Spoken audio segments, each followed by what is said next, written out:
Alors, ce projet-ci est un jumelage entre une administration européenne et une administration marocaine.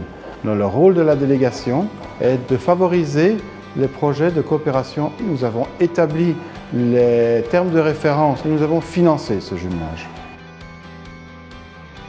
Au Maroc, plus que 10% des matières dangereuses sont transportées par route.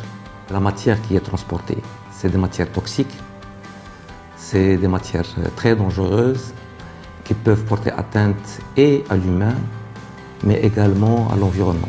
Depuis la ratification de l'accord ADR en 2001, le Maroc a élaboré la loi de transport de marchandises dangereuses par route. La loi 3005 découle des dispositions, des grandes dispositions de l'ADR. El objetivo del proyecto es claro y es hacer más seguro el transporte de mercancías peligrosas.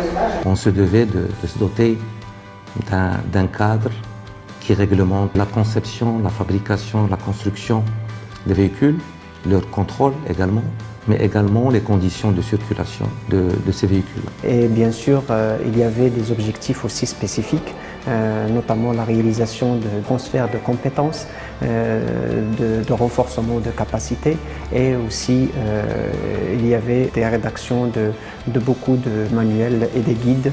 C'est extrêmement important car le transport des matières dangereuses peut ou doit éviter des catastrophes majeures qui, elles, ont un coût social et économique extrêmement important. Si implementamos la seguridad, descendemos número de accidentes, descendemos número de víctimas, ya ese es un objetivo que el ciudadano marroquí lo va a ver.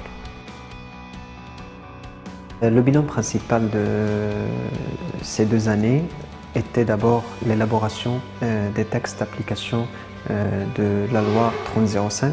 Grâce aux efforts des experts espagnols et grâce aussi à l'acharnement des collègues et des experts marocains, il y a une sensible amélioration en matière de sensibilité des professionnels du secteur de transport routier au Maroc.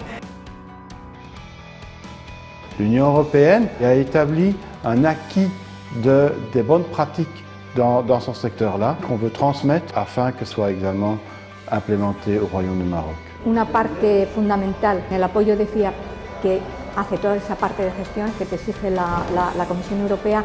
Alors, en tant que chef de projet, je n'ai pas réalisé qu'il y avait une équipe espagnole et une équipe marocaine. On était une seule équipe qui travaille le jumelage, qui travaille pour le Maroc et pour l'amélioration du transport au Maroc.